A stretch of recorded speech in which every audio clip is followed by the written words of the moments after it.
So hello guys, we'll be doing a video on the PocketGame HG-918 with like built-in games. As you can see here, it says that it has a 720p panel with either a 16:9 or 4:3.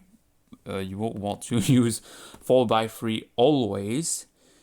Now it said CRD for NES. I'm not sure what that means. And in fact, it is for the Famicom, not the NES. If we look at the back of it, it shows you the fact that it has turbo buttons, the built-in, the provided accessories. It has also a stand with it, as well as volume, HDMI, micro USB cartridge slot, and a bunch of switches, as well as the headphone jack. Now, I already opened this up, but I'm going to show you how it looks like on the inside. And unfortunately, my box was slightly damaged, so it's not in perfect condition. Now, thankfully, mine came with a screen protector. I did not remove it on mine. But yeah, this is, if you buy one, this is how you should get yours. And my first impressions were very positive. I mean, it feels nice in your hands. The D-pad, it's not too stiff, but it's not mushy either. The buttons also feel good. I do like the servo buttons if I ever feel like playing shmups on this. Now, I did manage to scratch the cartridge cover a bit, which is unfortunate. I did wish it was a USB-C instead of micro USB, but that's okay, I suppose. And yeah, the switches, so it's off right now, 16:9 or 4:3. It's set to 4:3 for me. There's this control port at the bottom of it. This was actually meant for an accessory for the US version of it. So you could use like your wired NES controllers and play with those instead of, you know, what the wireless controllers are provided with this handheld. And I do wish I had those, but there was no like separate option to actually buy them. And some of the flaws that apply to the US versions does not apply to this version, so we'll take a look at that. But before I talk about the handheld itself and how it performs, so yeah, you get two boxes. Now, as I said earlier, I already unboxed them, but this is what you will get. So you will get like a nice HDMI cable. You also get a micro USB cable, which I will certainly use. You get the stand that was shown on the back of the box. It's actually a very simple stand, but it works for the purpose of it. You also get a USB charger, but for me, this won't do because I live in Europe. And you get two controllers. One of them I already put AAA batteries inside. And what really bothers me it doesn't bother me too much, but you need a screwdriver in order to replace the AAA batteries. I mean, I don't think that was necessary, and they're still even like the little claps. So why would you use a screw and then just use that? I mean, in any case, the D-pad is quite a bit mushier than what's on the handheld itself. The buttons, they do feel fine. In my testing with it over HDMI, I did notice some input lag. However, the input lag was still noticeable even over HDMI, at least, even if I use the controls on the handheld itself. So it's not really an issue with like the wireless controllers, but something you should keep in mind. And you also get a second one for player 2. Anyway, let me show you how the stand works. So you see these two holes, you just should put it like so. There we go. And it fits quite nicely and doesn't even budge, and you can remove it very easily. I like the design of this stand. Let's try some games. I'll try a Balloon Fight by Iwata. Rest in peace. It does take a while to boot up your games. I don't know why. It's also a TN panel. So if I bend it like so, yeah, you can clearly tell it's a TN panel. On the sides, it's less noticeable, but you can clearly tell that it is still a TN panel. It's really bad if you look at from the bottom of it. So I'll have some HDMI captures of it, as you can see here, later. But as far as image quality goes on the handheld itself, I think it's quite good. It's much better than this crap right here, which even though it uses like real clone chips, well, you're still limited by composite, because that's what the NES could only output. This uses a clone chip that supports digital RGB, and I suspect that they use also digital RGB and combine that with an HDMI encoder to get HDMI. I do like the results of it. The compatibility so far is good. I've been told from reports of the US version that the EverDrive does not work on this. MMC5 games do work, but they have some slight graphical issues. Fortunately, in this case, Castlevania 3 for the Japanese version uses a VRC6 chip, not the MMC5 chip. That's good news, because the graphical issues that they saw with the MMC5 chip, you should not see those with the VRC chip, because it's actually a less complex chip than the MMC5, which to this day is not properly emulated. But I don't have a lot of enhanced chips, I mean for like games. I only have mostly NROM Famicom games, and I have these free NES games. So Kid Icarus is MMC1. This one is a basic mapper, and this one I believe is MMC3, if I'm not mistaken. So far, pretty good impressions. I do like the controls of it. You can even, there's a slider also here. The TN panel, I mean, I do wish it was an OLED or at least an IPS panel. I do like the controls of it. I can even use like the turbo buttons, and I don't have to mash A like a... Oh shit. Yeah, I died.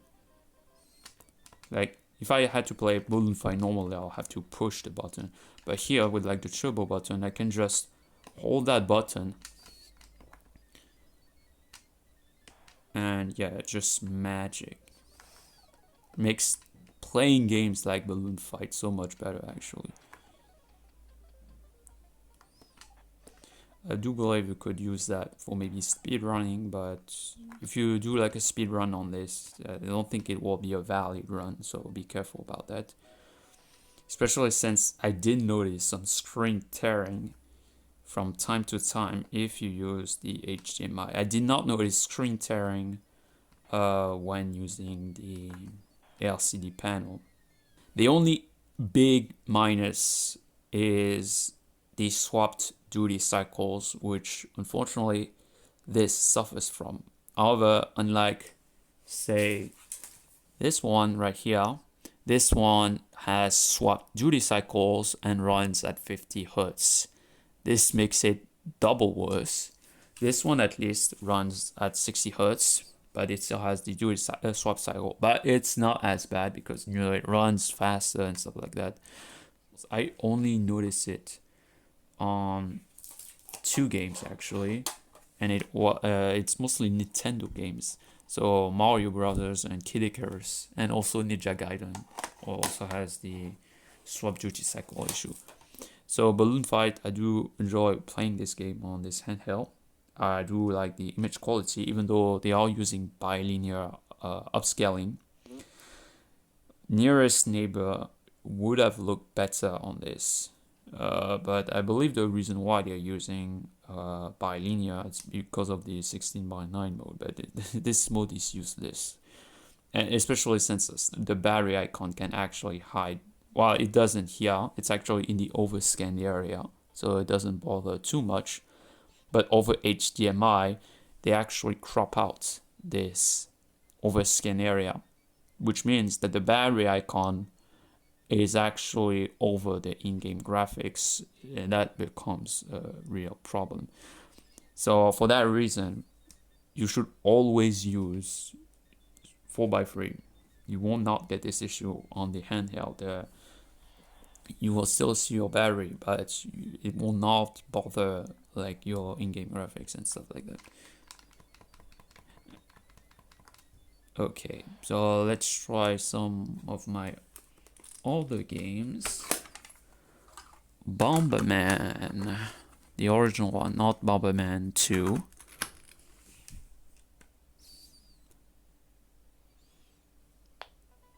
Okay, good.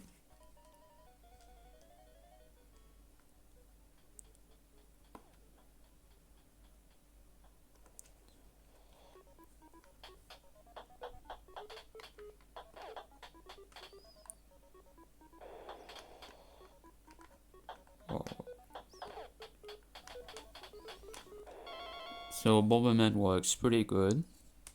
No complaints there. Let's try real quick Devil World, which I believe was designed by Shigeru Miyamoto.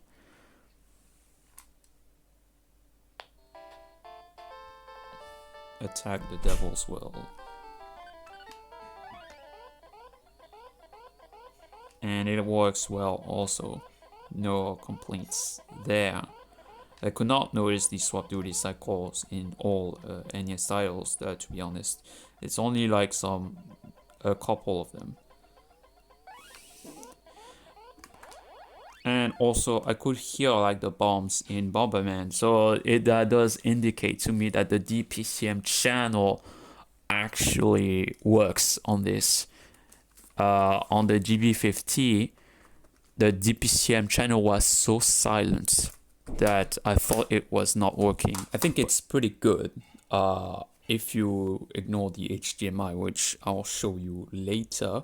But as far as handheld mode goes, so you know, just using it as a portable handheld, it's almost perfect. Besides the fact, of course, that it uses like a TN panel. I suppose you could fix that if you do like a hardware mod, but what you can't easily fix is the swapped duty cycles. And unfortunately, the FPGA community has yet to make a portable NES handheld. And I'm not talking about like the 72-pin cartridges. I'm talking about these, not like these, which are comically large, even though like the PCB is this large. So why? And that is why I also prefer this version over the US version, because the US version, the cartridge sticks up like that, and it looks ridiculous. I'm gonna be honest with you. Whereas like, you know, the Famicom version, if I were to use like this one, it's actually portable. It doesn't stick out too much, and even if you were to use like Lagrange point, which is like a larger Famicom cartridges, it still doesn't stick out as much as these would. I do like the larger size of the screen, even though only a small portion of it is being used. So I highly, if you're looking for a portable Famicom, this is a nice suggestion. Just don't use it for capturing footage out of it, because it is not fully accurate to the hardware, at least as far as the swap duty cycles go. So yeah. So I'm playing the game over on HDMI, and you can clearly tell that the battery icon on the top right is actually hiding some of the game graphics, and it's not even on the top right most corner. It's actually ever so slightly to the left. So now in this game, it doesn't hide too much detail, but it would have been better if they just put the battery icon in the overscan area and made it smaller. I mean, it doesn't need to be as huge as it is. So yeah, let me just show you some of the other games. So yeah, this is what I'm talking about. It is a really bad offender here. It actually completely hides the number of lives. And if I briefly unplug it, I can briefly see it, and then boom, the battery icon hides it. But if I do it again, then it just it just resets. I have no idea if I charge all the way through, it will actually hide the battery icon, but from what I gather, it will not. And this is a big minus in my opinion. It is so distracting. If it was in the overscan area, I wouldn't have minded too much about it, but it is not. It is in fact hiding some important information. Now granted, it is not right in the middle of the screen, but it still triggers me. Like, why was this even necessary? This ruins what could have been a perfect handheld. As it is right now, it is good for handheld mode if you set it to 4x3. But if you just play it over on the TV, there's just no other way to actually get rid of it. Like, if you want to do a screen capture, people will know that you are using like a clone system. Well, besides the swap duty cycles, but this is an obvious tell, is what I'm saying. The swap duty cycles, that's less obvious unless you have like a real good ear. So yeah, that was Bomberman. So let me show you some of my other NES games. Okay, so here's Kid Icarus. And I didn't notice some input lag when using the HDMI. That's especially apparent when I'm using like a capture pod plus my wireless controller plus the HDMI adapter. But it's not too bad. Well, not for speedrunners, that's for sure. And if you do care about lag, I would just... I mean, you're going to be using this most of the time in handheld mode. I suppose most of you are. If you are intending to use this for like... for, kind of like a Switch. Well, I mean, it's not bad for that, but you are better off with the FPGA NES consoles for that, in my opinion. You could just buy this for like casual gaming, and then like if you are like really serious about it, then you can buy those FPGA NES consoles instead, which will provide you a better experience. So you're gonna have like I know some of them were finicky at first, but now they are pretty good, at least for the NES. For handhelds though, you don't have a lot of options, and in my opinion this is the best NES handheld so far, and it has the best compatibility also. Oh, and yeah, doing tight jumps on this is gonna be painful. That's for sure. I forgot how to actually play this game. And it's actually pretty hard, I'm not gonna lie. So yeah, that was Kid Icarus, and I'll show you Super Mario Brothers next. Now here's Super Mario Bros. Actually the combo cartridge, not the original one. I should point out that you could potentially play Duck Hunt, but you will need like a flashcard to play like a modified ROM of Duck Hunt, and you will also need a modified light gun. So you can either buy like the HD light gun that has been sold by Hyperkin for a while, or you can just grab your original light gun and upgrade it to better sense the light from LCDs. If you do the two of them, you will be able to play Duck Hunt on an LCD. Otherwise, you won't be able to. So I'm not going to show that off to you, but that's something you should keep in mind.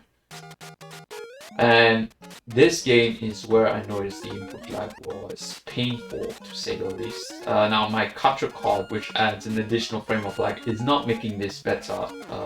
But here it's really obvious. It is less obvious in handheld mode. But here with a wireless controller plus the HDMI plus the my capture card, it's really bad. Like, I have to compensate for the lag, but it's really hard. So I do a lot of missed jumps. You really want this game to be frame perfect, otherwise you won't miss like a lot of jumps. Maybe I suck at it, but I very clearly remember doing better at this game.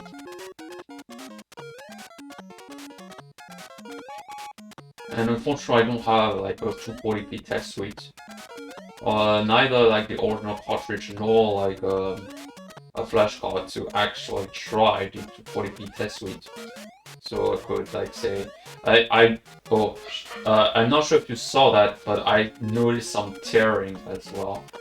Not sure if that's my capture card though. Have to check the footage.